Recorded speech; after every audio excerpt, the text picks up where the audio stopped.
नमस्कृत्य नरं चैव नरोत्तमं देवीं सरस्वतीं व्यासं ततो जयमुदीरयेत्। ओम नमो भगवते वासुदेवाय, ओम नमः पितामहाय, ओम नमः प्रजापतिभ्यः, ओम नमः कृष्णद्वैपायनाय, ओम नमः सर्वविघ्नविनायकेभ्यः।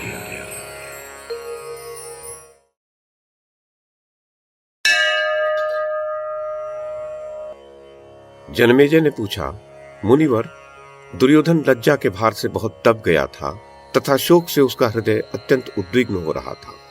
ऐसी स्थिति में उसने हस्तिनापुर में किस प्रकार प्रवेश किया, ये मुझे विस्तार से सुनाने की कृपा कीजिए। वैशंपायन जी ने कहा, राजन, जब युधिष्ठिर ने धृतराष्ट्र पुत्र दुर्योधन को विदा किया था तो वह लज्जा से मुख नीचा किए हृदय में कुढ़ता हुआ चतुरंगिनी सेना सहित वहां से हस्तिनापुर को चला। मार्ग में एक रमणीक स्थान पर, जहां जल और घास प्रचुर मात्रा में थी, उसने विश्राम किया। वहां कर्ण ने उसके पास आकर कहा, राजन, बड़े सौभाग्य की बात है कि आपका जीवन बच गया और हमारा पुनः समागम हुआ। मुझे तो आपके सामने ही गंधर्वों ने ऐसा तंग किया कि मैं उनके बाणों से पीड़ित हुई सेना को भी नहीं संभाल सका। अंत में जब नाक में दम हो गया तो वहां से भागना ही पड़ा। उस अतिमानुष युद्ध में आप रानियों और सेना सहित सकुशल लौट आए, किसी प्रकार का घाव आदि भी आपको नहीं लगा। ये देखकर मुझे बड़ा आश्चर्य हो रहा है। इस समय अपने भाइयों सहित आपने युद्ध में जो काम करके दिखाया है, उसे कर सकने वाला कोई दूसरा पुरुष संसार में दिखाई नहीं देता। जनमेजय, कर्ण के इस प्रकार कहने पर राजा दुर्योधन ने गदगद कंठ होकर कहा, राधे, तुम्हें इसके रहस्य का पता नहीं है, इसी से मैं तुम्हारे कथन का बुरा नहीं मान रहा। तुम तो यही समझते हो कि गंधर्वों को मैंने अपने पराक्रम से हराया है। सच्ची बात तो यह है कि मेरे और मेरे भाइयों के साथ गंधर्वों का बहुत देर तक युद्ध हुआ और उसमें दोनों ही ओर की हानि भी हुई। किंतु जब वे माया से युद्ध करने लगे तो हम उनका सामना नहीं कर सके। अंत में हार हमारी ही हुई और गंधर्वों ने हमें सेवक, मंत्री, पुत्र, स्त्री, सेना और सवारियों सहित बंदी बना लिया। फिर वे हमें आकाश मार्ग से ले चले। उसी समय हमारे कुछ सैनिक और मंत्रियों ने पांडवों के पास जाकर कहा कि गंधर्व लोग धृतराष्ट्र कुमार राजा दुर्योधन को उनके भाई और स्त्रियों सहित पकड़ कर ले जा रहे हैं, अतः आप उन्हें छुड़ा लाइए। तब धर्मात्मा युधिष्ठिर ने अपने सब भाइयों को समझाकर हमें बंधन से छुड़ाने के लिए आज्ञा दी।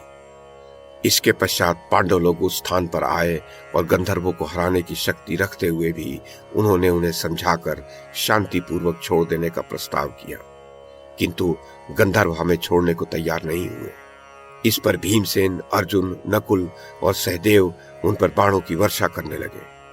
तब गंधर्व लोग रणभूमि छोड़कर हमें घसीटते हुए आकाश में चढ़ने लगे।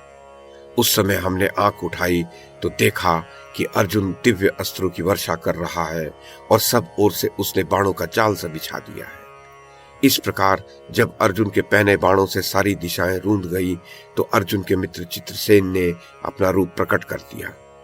फिर दोनों मित्र आपस में आनंद से मिले और दोनों ही ने कुशल प्रश्न किया। कर्ण, फिर शत्रुदमन अर्जुन ने हंसते हंसते उत्साहपूर्वक कहा, वीरवर, आप मेरे भाइयों को छोड़ दीजिए। पांडवों के जीवित रहते हुए इनका तिरस्कार नहीं होना चाहिए। कर्ण, महात्मा अर्जुन के इस प्रकार कहने पर गंधर्वराज चित्रसेन ने उसे बताया कि हम लोग पांडवों को उनकी स्त्रियों के साथ इस दुर्दशा में देखने के लिए वहां आए हुए थे। चित्रसेन ने जब ये शब्द कहे तो मैं लज्जा से ये सोचने लगा कि धरती फट जाए तो मैं यहीं समा जाऊं।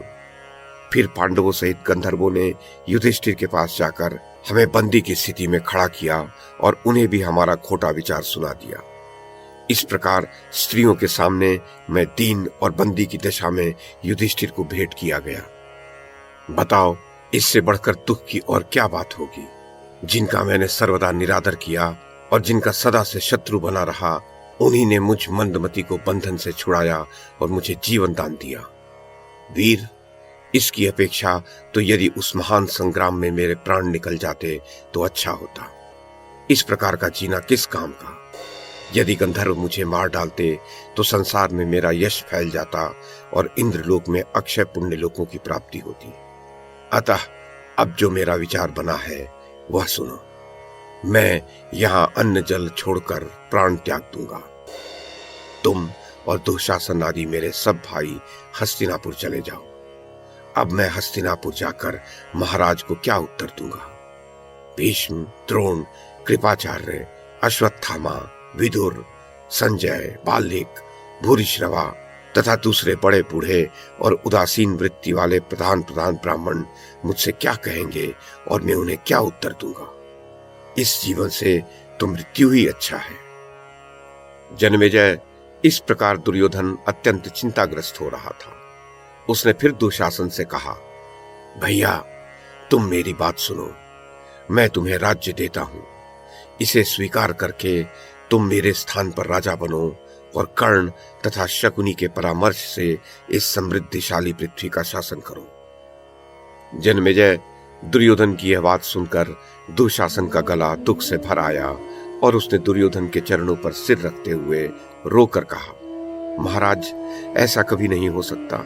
सारी भूमि फट जाए, सूर्य अपने तेज को और चंद्रमा अपनी शीतलता को त्याग दे, हिमालय अपने स्थान को छोड़ दे और अग्नि उष्णता का परित्याग कर दे, तब भी आपके बिना मैं पृथ्वी का शासन नहीं करूंगा। बस आप प्रसन्न हो जाइए। जन्मेजय, ऐसा कहकर दुशासन ने दोनों हाथों से अपने बड़े भाई के चरण पकड़ लिए और वह दहाड़ मारकर रोने लगा। दुर्योधन और दुशासन को अत्यंत दुखित देख कर्ण को भी बड़ी व्यथा हुई और उसने उनसे कहा, आप दोनों नासमझी से सामान्य पुरुषों के समान क्यों शोक करते हैं? शोक करने वालों का शोक कभी दूर नहीं हो सकता। अतः आप धैर्य धारण करें। इस प्रकार शोक करके शत्रुओं का हर्ष नहीं बढ़ाइए। पांडवों ने आपको गंधर्वों के हाथ से छुड़ाया। ऐसा करके तो उन्होंने अपने कर्तव्य का ही पालन किया है। राज्य के भीतर रहने वाले पुरुषों को सर्वदा राजा का प्रिय ही करना चाहिए। अतः ऐसी कोई बात हो भी गई तो उससे आपको संताप नहीं होना चाहिए। पांडव शौर्य संपन्न, बलवान तथा युद्ध में पीठ न दिखाने वाले हैं। वे आपके दास तो बहुत पहले ही हो चुके हैं। अतः उन्हें आपका सहायक होना ही चाहिए। पांडवों के पास जितने रत्न थे उन सब का उपभोग आज आप ही कर रहे हैं। तथापि देखिए पांडव कितने धैर्यवान हैं कि उन्होंने कभी आमरण अनशन नहीं किया। आमरण अनशन के लिए बैठ जाने पर आप समस्त राजाओं के उपहास पात्र हो जाएंगे। देखिए आपके इस विचार को सुनकर आपके सारे भाई कितने उदास हो गए हैं। अतः इस संकल्प को छोड़कर खड़े हो जाइए और अपने भाइयों को ढाढ़स बंधाइए। और यदि आप मेरी बात नहीं मानेंगे तो मैं भी आपके चरणों की सेवा में यही रहूंगा।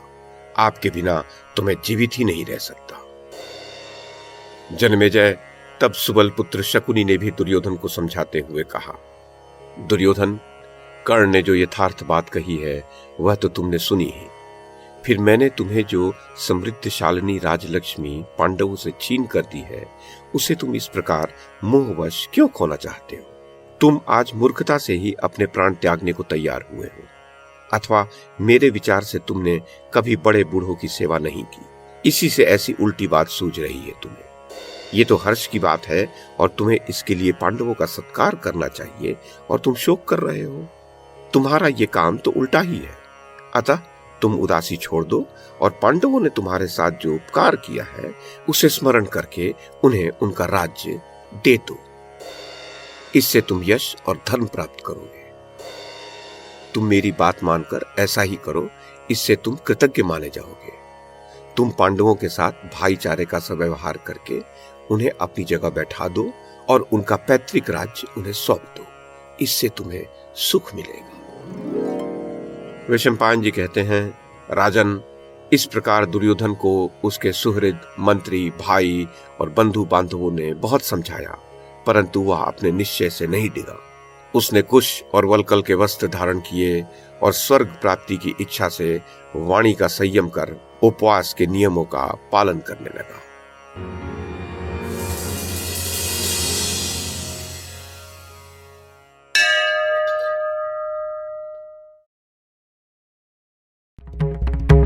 YouTube के माध्यम से महाभारत की कथा को एक श्रृंखला के रूप में प्रस्तुत करने का हमारा ये प्रयास यदि आपको सराहनीय लगा हो तो कृपया इस कड़ी को लाइक और शेयर करें, चैनल को सब्सक्राइब करें और बेल आइकन को दबाएं। साथ में अन्य लोगों को भी देखने के लिए प्रेरित करें। धन्यवाद और नमस्कार।